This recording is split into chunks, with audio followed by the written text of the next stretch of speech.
Que Dios les bendiga, hermanos y hermanas en Cristo Jesús. Agradecemos en esta mañana poder venir delante de la presencia de Dios. Estamos compartiendo lecciones acerca de la carta del apóstol Pablo a los Colosenses y leemos en el capítulo 1, versículos 21 al 23.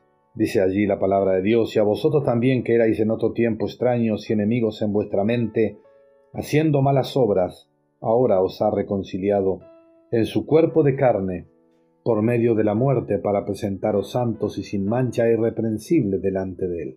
Si en verdad permanecéis fundados y firmes en la fe, y sin moveros de la esperanza del Evangelio que habéis oído, el cual se predica en toda la creación que está debajo del cielo, del cual yo, Pablo, fui hecho ministro. Que Dios añada su bendición a la escritura que hemos leído en esta mañana. Los hombres son enemigos de Dios por nacimiento. No desean retener a Dios en sus corazones, mas no se dan cuenta de esta realidad hasta que hayan aceptado la reconciliación efectuada por Jesucristo en la cruz. Entonces reconocen que habían estado corriendo de Dios y que Él les alcanzó, los detuvo, los condenó y por fin los salvó. Está especialmente enfatizado en este lugar que fue por vía de la muerte vicaria o sustitutiva de Cristo, que hemos sido reconciliados con Dios. Y era especialmente esta verdad que los gnósticos en Colosas negaron. El apóstol declara que fue el cuerpo lacerado de Cristo que abrió el camino para acercarnos a Dios, aun como el velo rasgado del templo simbolizó. Hebreos capítulo 10. Nuestra carne, por causa del pecado, impidió nuestro acercamiento al Dios Santo. De ahí que su carne, la carne de Cristo, sin pecado, contada pecaminosa y así tratada, fue el instrumento de nuestra reconciliación. No somos solamente o negativamente reconciliados, sino más, seremos presentados positivamente santos, sin mancha e irreprensibles, o más bien, como dice en el griego, indesafiables en la presencia de Dios. Él mismo no podrá encontrar una mancha en nuestra perfección cuando nos aparezcamos delante del trono de la glorificación que la redención ha comprado. Seremos santos como Dios el Padre ha propuesto, irreprensibles como Dios el Hijo ha provisto, irreprochables hasta el punto que Dios, el Espíritu Santo, verdaderamente nos ha poseído y perfeccionado en nosotros el propósito y la provisión de la deidad. Por eso ni aun Dios mismo encontrará una falla en los santos glorificados, mucho menos cualquier otro.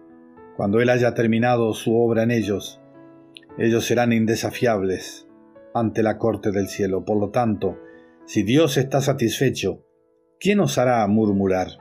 Él admirará la obra de sus propias manos, y todo como el glorioso resultado de la muerte de su Hijo en la vergonzosa cruz. Una noche me pareció ver aquel hombre solitario del Calvario en una visión, y él estaba caminando, llevando su cruz. La gente estaba tirándole piedras y también maldiciéndole y burlándose de él, diciendo toda clase de maldad en reproche para la vergüenza suya. Estaba sufriendo en silencio, la oveja llevada al matadero, para que seamos nosotros presentados santos, sin mancha e irreprensibles en gloria. Nadie será capaz de burlar, reprochar, ni avergonzarnos allí. Nadie podrá hallar mancha ni arruga en los santos glorificados. Y esto es todo por el resultado de la muerte en el Gólgota. Pero escuchemos, hay un sí relacionado con esa maravillosa aparición ante la corte del Altísimo. Hay una condición añadida a esta consumación sin paralelo. Si en verdad permanecéis fundados y firmes en la fe, y sin moveros de la esperanza del Evangelio que habéis oído, el cual se predica en toda la creación que está debajo del cielo, del cual yo, Pablo, fui hecho ministro. Versículo 23. Si en verdad permanecéis fundados y firmes en la fe. declara. Es el punto en disputa. La fe de algunos flaquea. Puede que continúen en la secta religiosa a la que pertenecen, continúen con su profesión exterior, pero su fe aún fluctúa. No están venciendo como en el comienzo. Por eso no están fundados y firmes. Las raíces de su fe no son profundas. Su visión de la esperanza del Evangelio, la cual es la venida de Cristo, ha decaído. Están indiferentes a las cosas celestiales, pero bien despiertos y corriendo tras las cosas de este mundo. Están fundados y firmes en la tierra, no en la fe de la muerte y resurrección de Jesucristo. Han sido movidos de la esperanza del Evangelio. No están esperando la venida de Cristo. No se calificarán para aquella gran presentación en la corte del cielo. Algunas personas grandes procuran ser presentadas en una corte terrenal. No ahorran ningún gasto ni molestia y procuran vencer todo obstáculo para recibir realmente estar en aquel acontecimiento. El esfuerzo es frecuentemente en vano, y aun cuando logran sus ambiciones, los resultados son desalentadores. Ellos no tienen recompensa de su faena y gastos, pero cuán diferente es con los santos que buscan la corte de arriba, buscan aquella presentación ante el trono inmaculado del cielo. Ellos nunca serán desalentados, más bien satisfechos, y su recompensa será segura y permanente. Su esperanza no es una ilusión o vapor que desaparece con el día, no, es la esperanza del Evangelio, y será realizada por aquellos quienes han sido profundamente arraigados en su fe en el Evangelio que el apóstol Pablo escribió. Estas fueron las buenas nuevas que escucharon los colosenses y de las cuales Pablo era el agente avanzado. Muchos creyentes no comprenden el lugar exaltado a que el apóstol fue llamado en la voluntad de Dios. Él fue hecho el ministro, el heraldo principal del Evangelio de la gracia, el cual lleva consigo el poder de levantar a la humanidad caída y prepararla para aquella maravillosa presentación de la corte del cielo. Por eso su Evangelio debe de ser escuchado y observado. De otra manera, los santos fracasarán en alcanzar la fe necesaria para la transformación, que es un asunto de crecimiento diario. Pablo se regocijó tanto por el glorioso ministerio que le fue dado, que él contó todo el sufrimiento que le causó como de poca importancia, en vista del destino puesto delante de él y de la iglesia a que él servía. Él nos dice más de las persecuciones que él aguantó por la causa de Cristo. De los judíos 5 veces he recibido 40 azotes menos 1.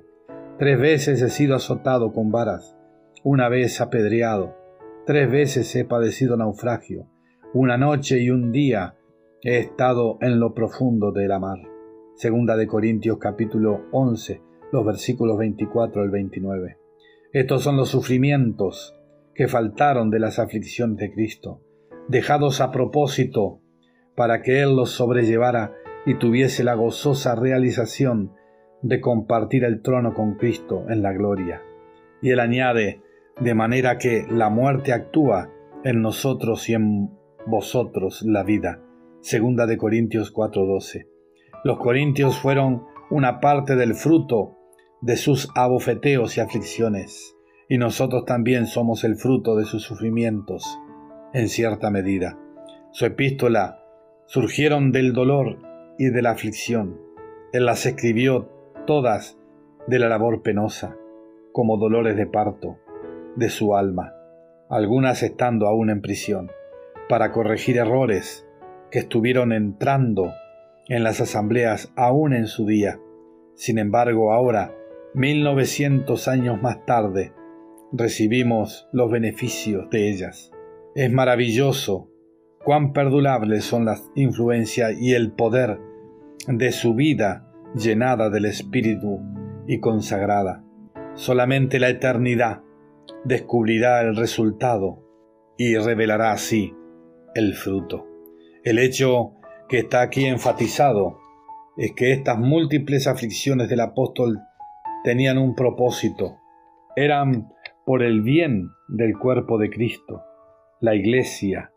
Nosotros también aún hoy día podemos compartir estos sufrimientos en nuestra medida y lugar, a medida que nos rendimos a Dios y andamos en su voluntad. ¿No ve usted mediante esta declaración que algunos santos están separados, o más bien sobresalen distintivamente de entre toda la Iglesia? Ellos están más totalmente rendidos a Dios, voluntariamente ofreciéndose a sí mismos para su gloria y el bien de otros. De aquí que son sacrificados sobre el altar como ofrendas encendidas. Ellos son un olor suave a Dios, pues derraman sus vidas en favor de los otros. Ellos deben más de las profundidades del pozo de la salvación, y así se califican en coparticipar de la muerte y conocer el poder de la resurrección de Cristo. Filipenses 3:10. Así sirviendo a la Iglesia en medida desconocida a la gran mayoría de los obreros religiosos, como también a los santos.